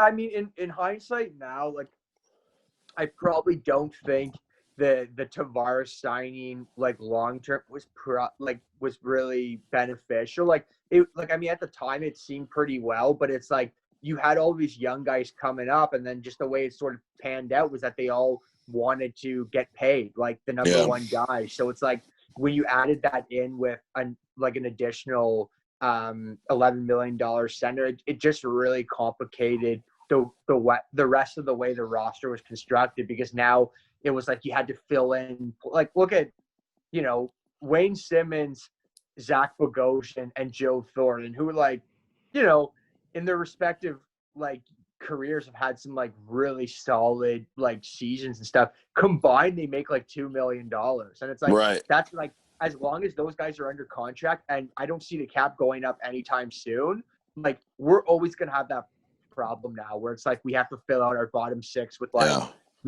potentially has-beens. Like, no offense, like, I'm not saying no has-been, but it is what it is, though. Yeah, it happened. He's on the ladder. They're all on the ladder end of their careers, like, or we're gonna have like, really, like, either contract steals or, like, young guys. We don't have that luxury of building, solid teams with, like, expensive third lines, or, like, not that you would necessarily want expensive, but we don't have luxury of money to spend because of that now. Like, going long term, going back to John Tavares, like, I think long term, even if, let's say, hypothetically, the wildest shit happens for Toronto and Matthews goes to Arizona, like everyone's talking about, and let's say Marner is still there, and you have that long term deal with JT, that would almost simplify things. And John Tavares is a fucking stud, and still a player, a team, a dynasty could be built around. Like, so I think signing him long term, even if these other guys go away, Marner, these Nylanders, they fade away, I think still having a John Tavares signed in for a long term deal, I think it's still a good play for Toronto. Yeah, I mean, no, Tavares is, you know what, he's our captain, and I feel bad. Like, I didn't mean to say that I'm not, like, a fan of him, but here's shame you, shame.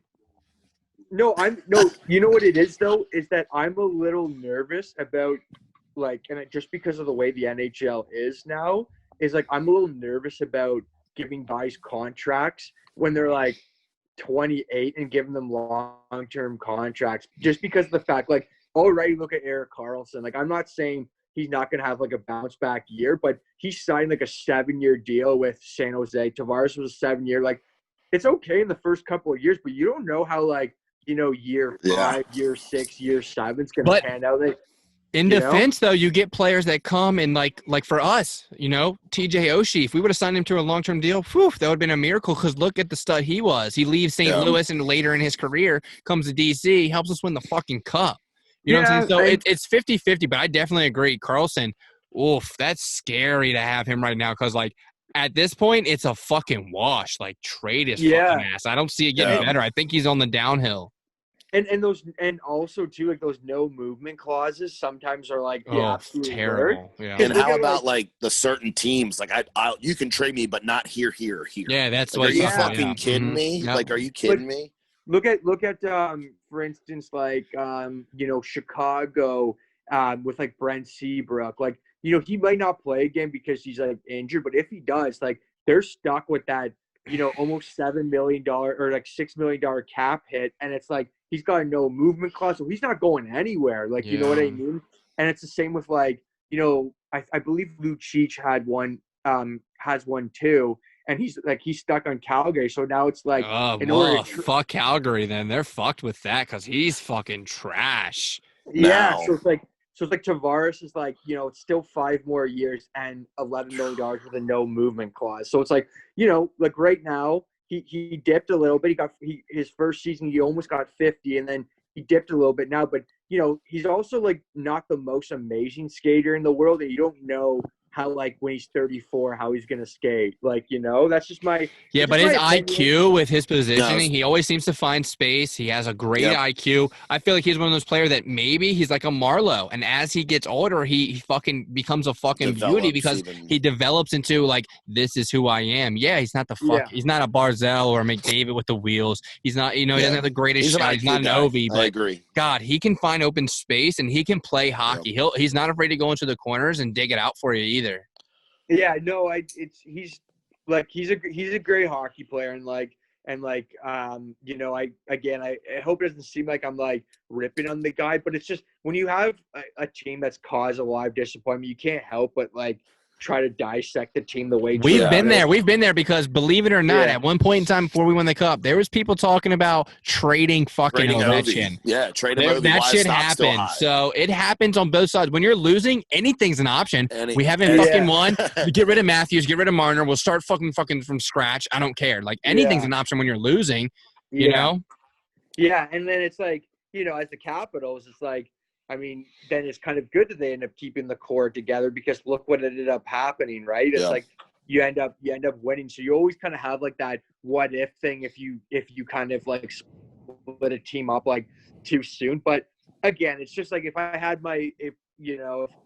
think if some management had their way over again, they probably would have done some things differently. I think maybe going a little more stricter on some of those young guys for the Leafs who are just like, I want to get paid because I'm sorry. I just, as Austin Matthews, at least he's a guy who ripped 50 goals for us. But Marner isn't like, he's not like he's just kind of like a point a game player. And it's like if you go analytics, Marner's not that great of a player if you go analytics. But I just have to defend the guy. He's a game changer. He can take control of a fucking game, bro. Dude, I'll be honest. If I know for a fact, if he ever left Toronto, he would become the other team's best player. Like I know 100. Yep. Right. Marner is a superstar anywhere else in the league. Yep. He's a stud. But it's just the only problem is that for us, we just have too much of the same player. It feels like. Yep. You do. You do. You have too many. Quick, you do. The personality is just, the Nylander, Marner, Matthews, and now you got JT. He's not the fucking toughest, grittiest motherfucker out there. He's, it's too much of one. It happens. Of young and experienced now. Young and experienced. Yeah. The good thing is they're growing together. So if they can get through their growing pains all at once, it's going to be like a light switch, and it's going to be like, okay, we realize the immaturity to mature player development is going to be unreal, and Toronto's going to fucking be a dynasty again, bringing home cups for more than 1 year for sure. No, I agree, and I really appreciate you boys saying that. It gives me a little bit of hope. You know what I'm saying? No, for sure. Rick, what are your thoughts on the upcoming season? Looks like the NHL and the NHLPA agreed on a 56-game season. What do you think on that? I mean, I think it's one of those things where it's like there, I guess there's still some question marks. Like no one really knows. Yeah, no one knows. Yeah, it's gonna be kind of like different, but I think it makes the most amount of sense to try to do like kind of like like smaller divisions where it's like you have a lot more, so you cut down the travel and like stuff like that. inner travel Bubbles. versus Divisional bubbles almost. Yeah, and it's like I said, like we spoke about this earlier, but I think it's like the Canadian teams are really going to be fun to watch. I think there's going to be some great competition, like a lot of rivalries that are going to like sort of build up over this, but obviously like no revenue. It's like it's a big deal, man. Yeah, but the thing is, like, I don't think not playing is a really good option, because I agree. Look at some of those teams, like even like who weren't part of the return to play, like New Jersey and Ottawa. Like you're looking at teams that are like, if they scrap this season, that would go a year and a half without playing hockey, and that's very hard to like run a business after not operating for a year and a half. For a year, and you're paying millions. Exactly. Like conspiracy alert. I'm bringing it in. The conspiracy alert is, we're on track. Do you hear what the game plan is now, right? They're talking that almost every game would be a pay-per-view game. You got to pay for every single game, and that's how they're going to bring back the revenue. Would you do that? Would you sign up for that to pay? I got to pay like a ticket, $20 of every single Leafs game. Would you do that? I wouldn't. There's no way it's 20. They would have to do it. It had to be like a $5 a game type shit. Yeah, honestly, yeah, right? Me too. I'm over here what happened? I had to sell the 20? fucking car. I got to watch Edmonton. I got to watch Chicago. I got to watch Washington, Toronto. What the fuck am I going to do? I got to pay the fucking bills, Selling shoes. You got me. You got me. I would definitely do that.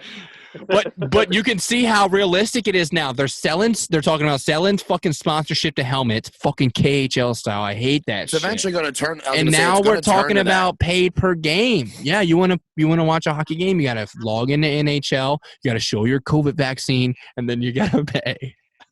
That's bullshit. I don't know what to tell you. Unfortunately, I'm too much of a hockey fan to not have hockey, so I'm just like, I probably would do it anyway. But I'm over here. Yeah, I agree 100%. I'm right there with you. I pay for hockey TV. I watch AA players play on my phone just to watch fucking hockey games. I'm paying $20 a month to watch AAA. Like, what the fuck? Yeah. So what does that mean for the network, dude? So now the network's $600 for the year. Like, what does this mean? I don't know. I know my $24 a month for unlimited access to any single game every single night is going to go up. I can guarantee it. I don't. You know what, boys? Like, I'm not too sure about the business side of things. Like, I hear all sorts of different things, and I don't think a lot of it's probably behind like closed doors. Of course.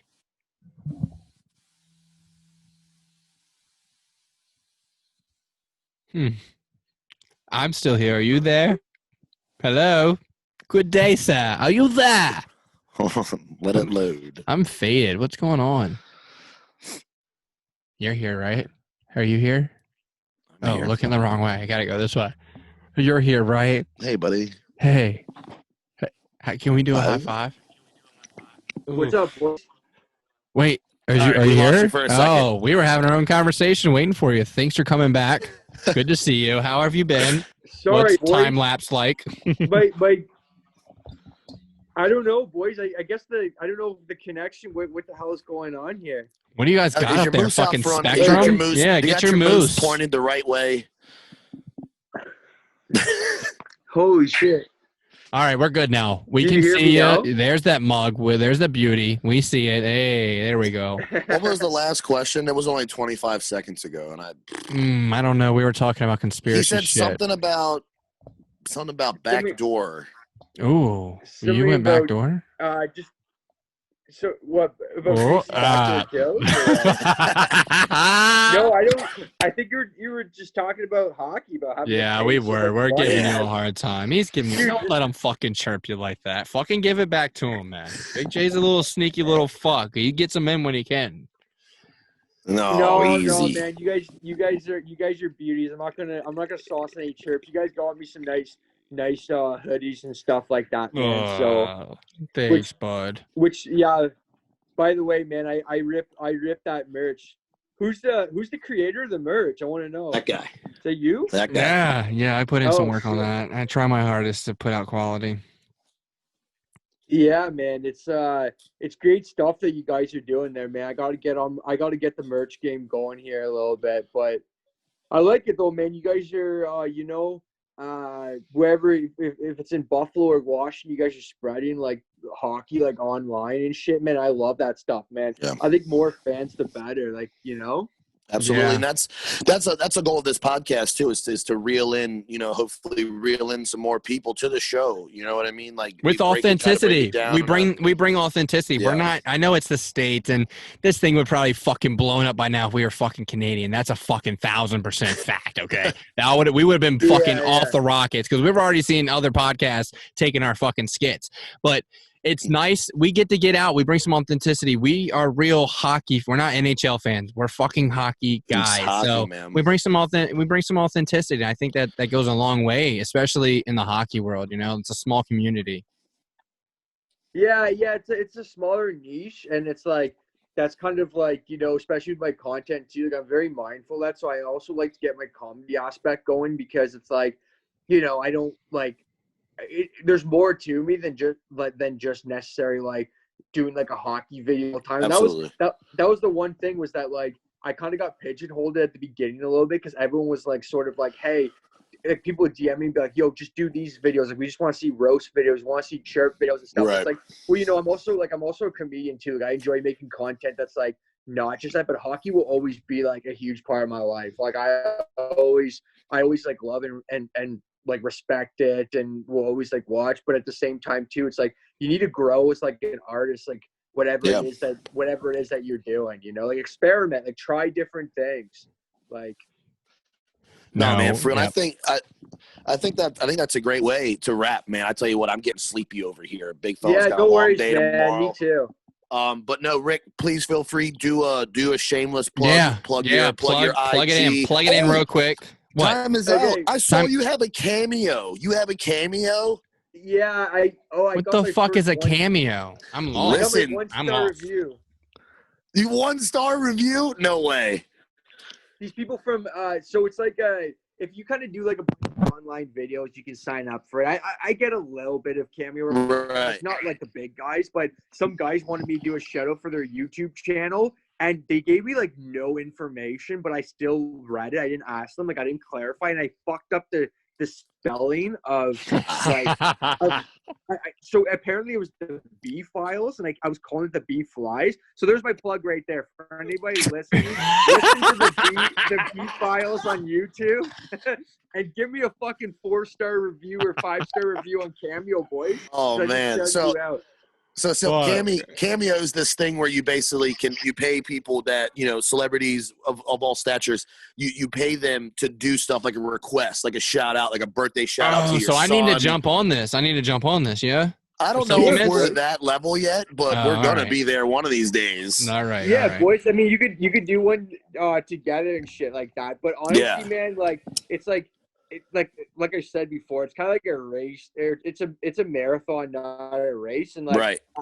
I'm like you guys, man. Like, it doesn't even matter where I'm at. Like, I don't consider myself where I want to be. Like, we're all in the same boat. We're trying to like increase like our art and like just get more exposure and everything, man. So yeah, the pursuit of happiness. Yeah, 100%. Yeah, I like what you guys are doing, man. I guess my plug would be like, yo, if you want, just follow me on like Instagram, like Rick Rowley 3. I won't do my podcast because you guys I'm on this podcast, so it's check this one out, guys. But also appreciate it. Get a cameo of Rick Rowley this Christmas. Treat your loved ones. Ooh, there you go. There we go. It's so legit. What a plug, man. The one and only. I hope everyone enjoyed meeting the real Rick this tonight. Yeah, we got a good glimpse of it. I know a lot of people get stuck on seeing people, actors, comedians do these scenes, and they expect him to be this person all the time. So it was nice to meet the real Rick, man. It was a real pleasure from my end. Boys, I had a hoot talking. You guys, I'd love to do it again sometime. Hell yeah. Right? Absolutely. Hell yeah. Absolutely. Fucking right, boys. All right. We appreciate you, Rick, and thanks for being on, man. Thank you so much. Man, what an interview with Rick. Wow. Wow. Yes. Wow. That was like another good one. Like I say, I know we say this like We all say the it every time, like, but damn it, it's true.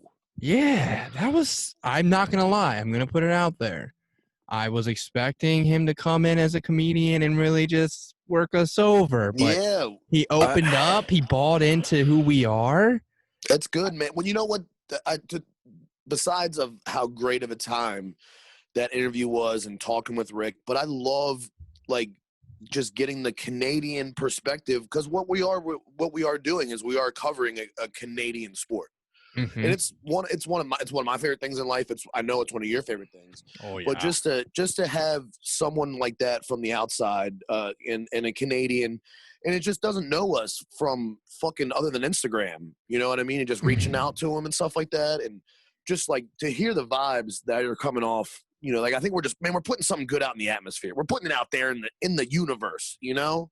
I think so, because we're attracting positive things. I've got a couple influencers that have reached out recently asking to be on. I'm not even asking people now. They're asking to be on the show. Oh, wow. Well, yeah. We better get an assistant secretary here soon. I think we have 1,500 today on Buzzsprout. You got the little email? Yeah, I did get the email. I was really excited to talk to you about that, man. Rolling right along, dude. 30 episode. This is episode 30's about to drop. So 29 out of 29 episodes, 1,500 downloads. It doesn't even include the listeners and stuff. But I mean, wow, what, man? It's unreal. I tell you. Part of me feels like, man, we've been doing this because, you know, it takes so much to get an episode, record it, edit it, market it, put it back out. Yeah. But then you look back on it and it's like, bro, we're only on 30. In the sum of things, like just let's, you know, for example, Joe Rogan, what's he on? 3,000? Nah, 1,500. 1,500. Still, you know what I'm saying? That's like 15 years. Like that's 50. He's been doing this for 15 years, man. And that's what I told you. We're stepping into uncharted territory, but now is the time. Like there's no better time than right now to work on something like this. You know what I mean? Like we're at the top of the Instagram sphere, the YouTube sphere. Like, dude, there's so much. And like we said last night, here we go. Like we said in the interview, it only takes one clip, one video to change your whole life. You know what I mean? And snap of your fingers and you could be fucking dirt poor to dirt rich. Yeah. Filthy rich, I guess would be the term. Yeah. I'm dirty rich. Yeah, dude. And not even speaking of the time technology, like you were about like Instagram and everything being such a, you know, easy thing to access, is also like I was having a conversation with somebody the other day and I was putting into perspective like, bro, now's the best time to do this because you're locked down. You're not going to have the opportunity where society is telling you to stay the fuck home every night and on the weekends. Yeah. And to literally take that advantage of that, sit at home, focus on yourself and better yourself in different things. 2 hours a night, an hour a night, plus the weekends not going out, that shit will add up. And then when society opens back up, you're going to be a completely different fucking person. I was going to say the not just focusing. That's what I did this winter is I said, you know what, man, let's not go out. Like, besides the bars are barely open. And I was like, you know what, I'm going to take this time this winter to focus on myself, to hone the craft that we're doing, you know what I mean? And it's slowly coming together. Like we've got some video equipment now and we're getting better at editing videos. Like your videos editing skills are through the roof, man. Like it's coming together. And I told you it was just going to be a process, and I preached it from day one, and trust the process. And this is trusting the fucking process, bro. It's coming to light. Back to the interview, Rick. Yeah, Rick. Class act, man. What a fucking goalie. All right, let's put it out there, right? Yeah, my man's a sieve. A fucking goalie. So you already know what you're getting, all right? Yeah, man. But, dude, it was so good to talk to Rick and to find out, you know, like it's just – this is another interview, again, where it's like we found out who was really there. And I think – and what's great about it is not only – and I reflected on this yesterday or after the interview – it's not only like we're sharing ourselves, but man, like we give him an opportunity to really show, you know, his followers and his fans who he is, you know what I mean? And that's so cool, man. Bringing people together in a time like this is what we really need. And I think, and this is, we're on the right path, man. We're doing the right thing. And again, man, Canada has been dishing us some awesome people, man. Some love. It's because we're authentic. Yeah, I'm saying like the DMs have been going off, like just thanking each other, and like, man, it's so legit that that we're just building this brand and this community. You know what I mean? This is why the hockey community is so great. You know what I mean? It really is, dude. Yeah, dude, 100%. I'm right there with you. It's been a pleasure. I mean, like anything in life, it has its ups and downs. Absolutely. But because it's something, because it's something we're passionate about, even the lows are like, oh well, it's okay. Yeah, like this episode only got this many views compared to this. It's not the end of the world. We're gonna keep pumping out content, and it's gonna get better and better. You know what I'm saying? It's kind of like shit. There's so many things you can compare it to, but my biggest thing is the gym. I love just using the gym as a good, because you have those days where you're like, I don't want to work out, and then those are the days when you leave the gym feeling like a new man. You didn't want to go in, and you're leaving. You're like, thank God I just did that. Yeah, man, that's I live by that in the old credo, you know, iron sharpens iron. You know, nothing worth anything is fucking easy. Not a and you know what, man, I'm just fired up coming, you know, just some good things have been coming this way. Like I had that, just some down points, and when you have just like a blip of an up, it's like, holy shit, man, why was I even down? You know, like that, and that's all it took in this interview, like, you know, it opened my eyes and turned me around too. And it's just like, man, what an opportunity that we really do have. You know what I mean? And I'm grateful. I'm so grateful for it. And I'm grateful that we get to do this. I'm grateful we get to have people on like Rick and OGR and Damon and Chris. Man, we've had such awesome guests so far, man. I just can't wait. More to come. More to come, folks. Wait. Tune in. As always, hit us up, DM us, Facebook, please. Instagram. If you got a beer league team you think we should check out, you got a favorite comedian that's, you know, hockey related. You know, we kind of stay hockey related, I feel like. OGR wasn't too hockey related, but it went with us because we're big music guys. So yeah, that's if you guys, by 30 episodes, if you're a real listener, you know who we are. So if you guys know anybody, feel free, reach out to us. We'd love to get them on the show and get them opened up a little bit, you know? Yeah, I love a good talk, man. That's one of my favorite things. I love a good talk. And now it's like, I get to look back on these conversations, because like I told you, like we'll record and then we'll go back and like, what did we even talk about? And you go back and you listen and watch it and you're like, holy shit, that was good. Like that was a good conversation. Yeah. So, but yeah, except man, for when you're editing and you have to listen to the same part 5 times for 30 seconds. But I'm completely with you, because I'll be editing and I'll be like, man, I got a little turnt during this conversation. I don't even remember this. Yeah. So it's interesting for me too. So I know the listeners have to be interested. Yeah, it's cool, man. But I'm glad we're doing it. Rick was a great guest, man. And that swinger story, and then just him and getting to know like what it takes to be like to do comedy, man. It takes a lot, and you get a lot of people don't know. Thrown your way. He ate shit as a stand-up comedian. Like that's a rough fucking gig, bro. Yeah. In front of, not only to get someone to book a gig and get them to let you get your 5-10 minutes in, but then to sit up there and be fucking scrutinized. There's no fucking comment section where you can just ignore it. It's right there in your face. And I bet you a lot of people only know him from his social media stuff. So to hear that side of him, you know, should definitely bring people a new respect for the guy. He's definitely putting up. It's definitely a job for him. I mean, he's passionate about it, but he's putting in work. Yeah, he's putting in work for these skits he's putting on Instagram that last 30 seconds, you know? Yeah, like we always talk about, man, the 30-second video takes 4 hours to make. It's fucking crazy. Unreal. I never understood that until I started like trying to do it. And it's like, what the fuck? I look at the clock, I'm sitting here for 2 hours and I'm like, I'm at 15 seconds and I still haven't picked a song. Like I just don't even, it's so wild, but it's so fun and so rewarding, man. I tell you what, this is a fun fucking thing. But guys, yes, again, please feel free to shoot us some DMs, some emails, some messages. We love the feedback, and you know, we'll keep the ball rolling. We got some good things coming from over here from Men Behind the Mitts and Silky Mitts HC. That's right. YouTube. Check us out on YouTube. That's our new venture right now. Follow us on all the things, but YouTube is our newie. Go subscribe. Hit the little bell so you get a little ringle every time we post. Every Thursday, folks. Make sure you every subscribe Thursday. on the podcast. Subscribe to the podcast. Like Apple Pod, I literally get notification. I know when it drops because we do it, but literally my Apple notification goes off. My Spotify notification goes off. So guys, like just subscribe and rate and comment. We'd love to hear it. You know, we love the ratings because that's what helps. A lot of people ask, you know, how do you guys grow? What do you guys do? And really, this is a lot based on, you know, you guys. It view really count. Truly is. Yeah. View count and sharing. And the share. Just tell a friend, tell a neighbor. Like I'm so thankful for like my old man, dude. Like Big L, he's always out there spreading the word. You know what I mean? He sees someone wearing a hockey thing. He's like, you should check out, you know, my son's pod. It's like, it's so legit, man. And to have that feedback, you know, it's nice to have it. It really is. Hell yeah. But guys, thanks for checking out episode 30. We hope you enjoy Rick. We already did the episode. This is the outro. Yeah, we're leaving, bud. We're done talking. I know we want to start talking again, but we're done. Yeah, see, I was so ready to just jump into the next episode. But guys, we hope you enjoyed the episode. This was a fun one for us personally. And I know I learned something again, which is always a goal of mine. If I can learn one thing a day, you know what I mean, we'll be all right. But thanks for checking us out, guys. Like, rate, subscribe, all of it. Leave us love, and we'll get back to you. And until next time, be well. The boys from Men Behind the Mitts just want to say thanks for listening. And as always, be sure to follow us on all your favorite social media outlets at Men Behind the Mitts. Brought to you by Silky Mitts Hockey Club. Support the boys at silkymittshc.com.